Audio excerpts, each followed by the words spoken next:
ಯಾಕೆ ಹೋಗಿಲ್ವಾ ಏನು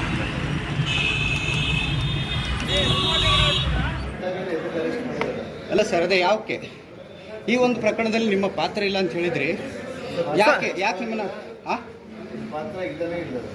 ಸರ್ ನಿಮ್ಮ ಅಧಿಕಾರಿಗಳೇನೋ ಮಾಡಿರ್ಬೋದು ಅಂತ ಅನ್ಸತ್ತಾ? ನಿಮಗೆ ಅರಿವಿಲ್ಲದೆ ಸರ್, ನಿಮಗೆ ಅರಿವಿಲ್ಲದೆ ನಿಮ್ಮ ಪಾತ್ರ ಇಲ್ಲ ಅಂತ ಹೇಳಿದ್ರೆ ಮತ್ತೆ ಯಾಕೆ ನಿಮ್ಮನ್ನ ಕರ್ಕೊಂಡ್ಬಂದಿದ್ದಾರೆ ಸರ್? ನಿಮ್ಮ ಅರಿವಿಲ್ಲದೆ ನಿಮ್ಮ ಅಧಿಕಾರಿಗಳೇನು ಮಾಡಿದಾರೆ ಅನ್ಸತ್ತಾ?